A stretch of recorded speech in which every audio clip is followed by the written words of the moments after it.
Assalamualaikum warahmatullahi wabarakatuh. Tabi Puan, perkenalkan nama saya Laila Nuriani, NPM 1804041092, kelas A Ekonomi Syariah, mata kuliah Fiskal dan Moneter, dosen pengampu Ibu Selvi Nuryasari MEI. Di sini saya akan melanjutkan materi saya yang berjudul peluang penggunaan uang emas sebagai mata uang global. Sejarah mata uang emas dan perak. Sejarah telah membuktikan bahwa emas dan perak merupakan alat tukar paling stabil yang pernah dikenal di dunia. Tak heran jika pada masa itu kekhalifahan Islam sudah memiliki mata uang sendiri yang bernama dirham dan dinar. Dengan menggunakan kedua mata uang itu, perekonomian di dunia Islam tumbuh dengan begitu pesat. Menurut Adi Warman Karim pada buku karangannya menjelaskan, sejarah mencatat masyarakat muslim sendiri mengadopsi penggunaan dinar dan dirham dari peradaban Persia yang saat itu dipimpin oleh Raja Sasan bernama Yezdigerd III. Bangsa Persia menyebut mata uang koin perak itu dengan sebutan dirham. Meski begitu, Rasulullah SAW sudah memprediksikan bahwa manusia akan terlena dan tergila-gila dengan uang. Dari sisi berat, dirham lebih ringan dari dirham yang mencapai 4 gram.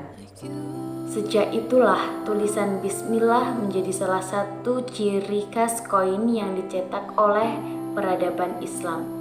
Selain itu, koin dinar dan dirham yang dicetak umat Islam pada masa keemasan mencantumkan nama penguasa atau amir atau khalifah.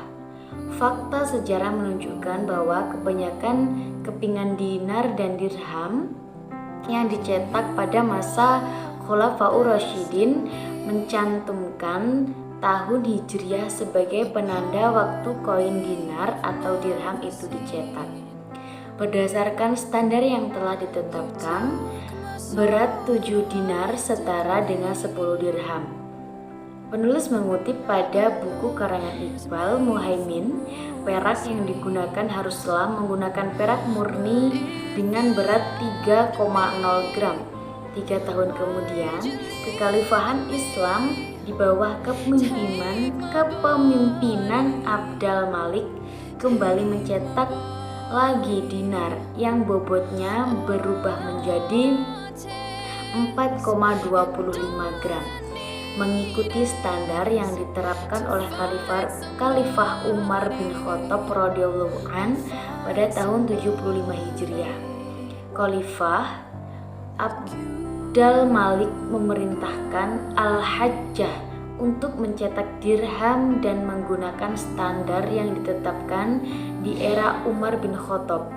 Setiap koin yang dicetak pada saat itu bertuliskan kalimat tauhid, yakni Allahu Ahad, Allahus Shomad. Sejak saat itu dilakukan penghentian penggunaan gambar wujud manusia dan binatang dari mata uang peradaban Islam itu. Dinar dan dirham lazimnya berbentuk bundar. Selain itu, tulisan yang tercetak pada dua sisi koin emas dan perak itu memiliki tata letak yang melingkar. Mata uang dinar dan dirham pun menjadi mata uang resmi dinasti maupun kerajaan Islam yang terbesar di berbagai penjuru. Penggunaan dinar dan dirham perlahan mulai menghilang setelah jatuhnya masa kejayaan Khalifah Islam ketika dunia dilanda era kolonialisme barat. Mulailah diterapkan penggunaan uang kertas. Keunggulan emas dan perak pada sisi moneter, menurut Syekh Abdul Qadim Zalum dalam kitab Al-Amwal fi Daulati Al-Khilafah mengatakan bahwa sistem moneter adalah sekumpulan kaidah pengadaan dan pengaturan keuangan dalam suatu negara. Yang paling penting dalam setiap keuangan adalah penentuan satuan dasar keuangan di mana kepada satuan itu dinisbahkan seluruh nilai berbagai mata uang lain. Selanjutnya, inflasi rendah dan terkendali. Dengan demikian, inflasi yang diakibatkan oleh pertumbuhan uang sebagaimana pada sistem mata uang kertas tidak terjadi. Namun, keadaan tersebut merupakan sesuatu yang jarang terjadi dan orang yang memiliki emas tidak langsung melempar emasnya ke pasar. Yang menyimpulkan bahwa tingkat inflasi pada standar emas paling rendah dari seluruh rezim moneter yang pernah diterapkan, termasuk pada rezim mata uang kertas. Emas dan perak menuju internasional.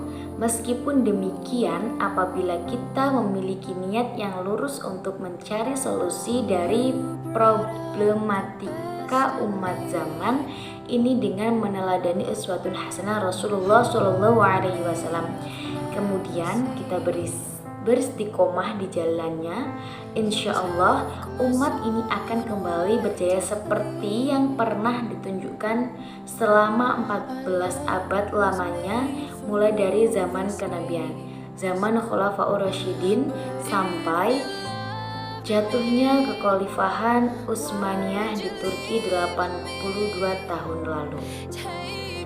Kelemahan nilai transaksi perdagangan yang masih sangat kecil sesama anggota OKI yang menyebabkan signifikan menjadi tidak terlalu substantif. Adanya suatu imitasi dari negara barat kepada negara-negara yang menerapkan dinar dirham sebagai mata uang atau alat tukar, memetakan dan membuat database sumber daya yang dimiliki negara-negara anggota OKI serta tingkat kemakmurannya agar dapat diketahui potensi masing-masing negara tersebut, mempermudah regulasi-regulasi perdagangan antar negara Islam serta dapat membuat aturan yang berbeda untuk bertransaksi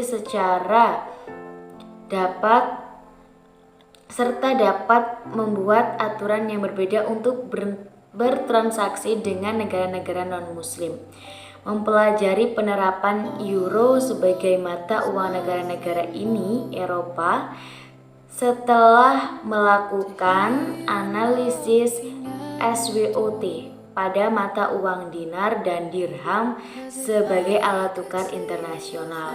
Selanjutnya adalah tahap-tahap yang harus dicapai agar dinar dan dirham bisa benar-benar kembali menjadi alat tukar yang diakui secara internasional. Oke, mungkin itu saja yang dapat saya sampaikan. Saya akhiri. Wallahul muwaffiq ila aqwamit thoriq. Wassalamualaikum warahmatullahi wabarakatuh.